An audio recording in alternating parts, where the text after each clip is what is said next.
2 লক্ষ মা বোনের ইজ্জতের বিনিময়ে যে স্বাধীনতার পতাকা এদেশের মুক্তিযোদ্ধারা নিজের রক্ত দিয়ে সেই দিন যারা পথ করে উড়েছিলেন, আজকে ভারতের অনুমতি নিয়ে, ভারতের অনাপত্তি সার্টিফিকেট নিয়ে শেখ হাসিনাকে চীনের কাছে যেতে হয়।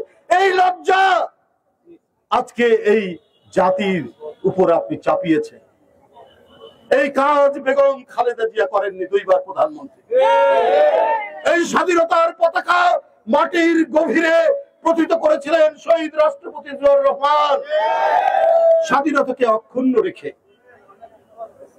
আজকে আপনি রেল লাইন দিবেন, আপনি নৌ ট্রানজিট দিয়েছেন, আপনি কত কি দিবেন? ভারতের সুবিধার জন্য যা কিছু দরকার আপনি দিয়ে দেবেন। এমনকি আপনি বিদেশে সফরে যাবেন, তার জন্য ভারত থেকে অনুমতি নেই হয়। পররাষ্ট্রমন্ত্রী ধিক আপনাদেরকে। আমরা নির্যাতিত, সুমন ভুঁইয়ারা কারাগারে, তারপরেও আমাদেরকে মনে হয় আমরা স্বাধীনতার লড়াকু সৈনিক।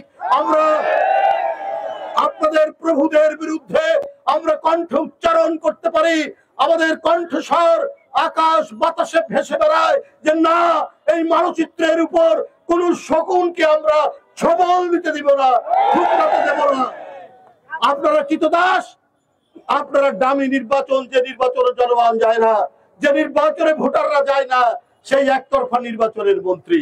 তাই আপনাদের ভারতের সার্টিফিকেট, অনাপত্তি সার্টিফিকেট, অর্থাৎ আপত্তি নাই, এই সার্টিফিকেট নিয়ে বিদেশে যেতে হয়।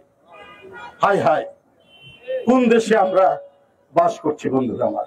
উনি চীনের কাছে যাচ্ছেন, ভিক্ষার ঝুলি নিয়ে, কিছু টাকা দেন, একটু ঋণ দেন, আমি দেখি পারলে শোধ করব। $20 বিলিয়ন তিনি চাচ্ছেন ইনফ্রাস্ট্রাকচারের জন্য।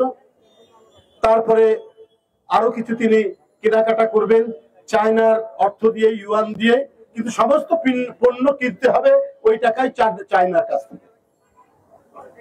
আর ওই চীনে যাওয়ার জন্য উনাকে অনুমতি নিতে হয়েছে। সালাম ভাই এখানে বলেছেন যে আজকে যে আধিপত্যবাদের মুখে পড়েছে সেখান থেকে উদ্ধার পেতে হবে। বন্ধুরা আমার, আমাদের এই মুক্তির সংগ্রাম শুধু সুমন ভুঁইয়া নয়, যেটা বলেছেন সালাম ভাই, শুধু সুমন ভুঁইয়া নয়। এই মুক্তি আমাদের স্বাধীনতা, আমাদের গণতন্ত্রের, আর স্বাধীনতা গণতন্ত্রের প্রতীক হচ্ছেন দেশনেত্রী বেগম খালেদা জিয়া। তার মুক্তির মধ্যে দিয়েই আমরা আমাদের স্বাধীনতাকে অক্ষুণ্ণ রাখবো। আমাদের প্রিয় নেতা দেশনায়ক তারেক রহমানকে ফিরিয়ে নিয়ে আসার মধ্যে দিয়েই এই স্বাধীনতার সার্বভৌমত্ব আমরা প্রতিষ্ঠা করব। আমি আবারও আজকে তীব্র নিন্দা জানাই এবং জাতীয়তাবাদী শ্রমিক দল সকল বাধা অতিক্রম করে আজকে মিছিল এবং প্রতিবাদ সভা যেটি করলেন এখানে, তার জন্য ধন্যবাদ জানাচ্ছি।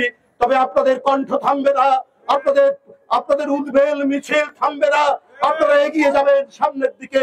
যে কোনো বাধা, যে কোনো শৃঙ্খল, অনন্ত শৃঙ্খল হোক, সেই শৃঙ্খল ভেঙেই মুক্তির